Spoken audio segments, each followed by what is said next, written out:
Welcome to our video extra edition of Arkansas ICAST. I'm Ashlyn Ussery, and today we are with Brooke Bradford. Brooke is our newly elected State FFA president. Thanks for joining us, Brooke. Yeah, absolutely. I'm very excited to be here. Let's begin by talking about where your FFA journey began. Yeah, so I always tell people I am a very non-traditional ag/FFA kid. I grew up in a rural community, but not around agriculture at all. And so when I was in the 8th grade, I had a blank on my schedule, and my counselor said, you can either take study hall and you're gonna, sit for 45 minutes and do nothing, or you can take this ag class. And immediately I was like, I don't know anything about ag. I don't think I belong here. But she, encouraged me. She said, there's lots of opportunities here for leadership and for success and for travel and maybe scholarships one day. And she said, I really think that you would love it if you'll just give me one semester. And I was still very reluctant. And she said, she explained that I had a lot of friends that were taking it. And she said, just take one semester, with your friends. And if you hate it, I'll pull you at semester and I'll put you in study hall. And I was like, okay, so it doesn't sound like an awful experience. And I don't think that I want to sit for 45 minutes a day because that's pretty silly. So I guess I'll take this ag class. And so joined my first ag class, learned all about FFA, started to get some exposure to what agriculture in Arkansas looks like. And now, obviously, just a couple years later, I'm a lot more immersed in agriculture and FFA than I was that day in the 8th grade. But that was my beginning, and I just fell in love with it from there. And so the next year, I was in another ag class. My 10th grade year, I was in 2 ag classes. And then my 11th and 12th grade year, I was in 3 ag classes both of those years. So just completely fell in love with it.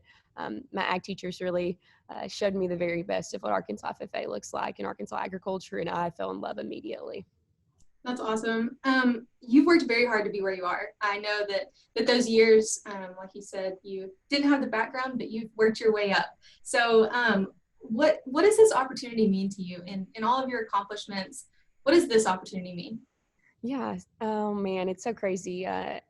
I told someone earlier this week in an interview that I was in the 8th grade. I went to my first Arkansas FFA camp, and it was our Green Hand camp. And I remember our facilitator asked us to write down 3 goals, like one super short term, one within the next 5 years, one within the next 10 years. And my 5-year goal was to be Arkansas FFA president. And so I knew the second that I got in the door and saw what it was all about, that I wanted to be involved in Arkansas FFA, and that that was a dream for me. And so I immediately went to work, and, I didn't have that ag background. So I was already a step behind, it felt like.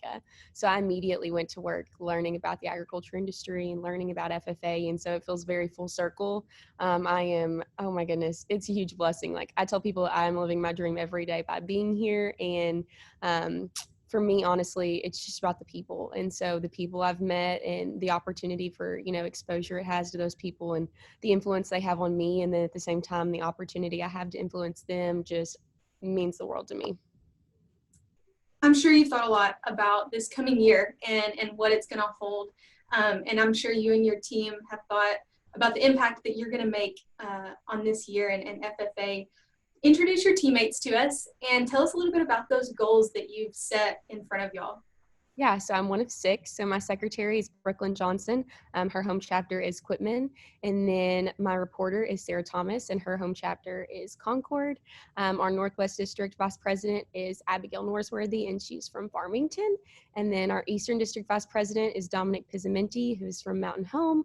And finally, from the South is Kylie Hewitt, and she's from the Falk FFA chapter. And man, I have we've been told that we're a really good looking team, which is always really fun. So, but more than that, man, they have hearts of gold. And so, it's been very weird with everything going on in the world and, the wake of COVID-19. And this is not what we expected our officer year of service to look like. But we've really taken it in stride and have, tried to just capitalize on the opportunity to still connect with our members and to still work with them and love with them and support them. And so truly our goal for this year is just to continue doing that because, at the end of the day, the impact we have on them is what's really going to matter.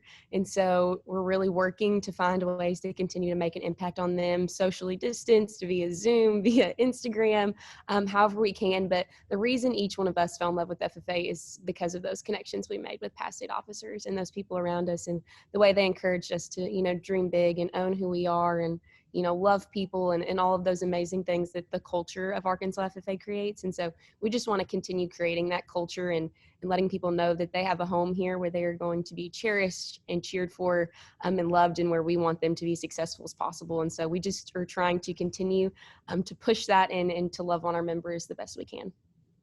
Well, it's no question that the COVID-19 pandemic has been shifting things around and shifting how events are being held. We saw that firsthand with the state convention having to be held virtually for the first time ever. And regardless of this pandemic, there's going to be FFA members coming into this family for the first time, as well as continuing their journey. What do you have to say for those students as they begin this journey during this unique time? Right. Goodness. Yeah. And especially I think for my officer team, we've experienced this in the most real form of, how different it can feel.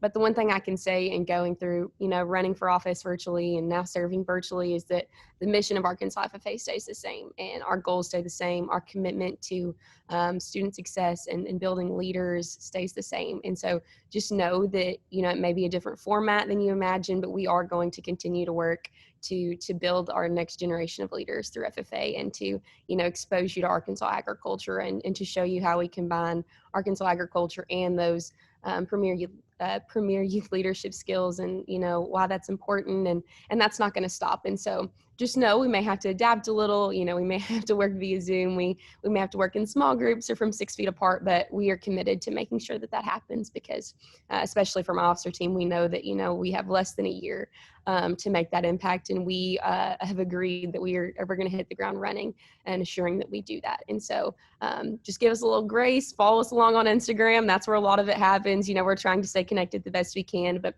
know we're here for you, and that we want to love you and have that impact on you no matter where we are or what the world looks like. And so to just keep on pushing, take this time to dream really big and to get ready to hit the ground running with us. Well, Brooke, we know that impact is going to be great this year, and we are really excited to see that and to see that unfold throughout the year. So thank you so much for joining us for this special edition of Arkansas AgCast. Thank you.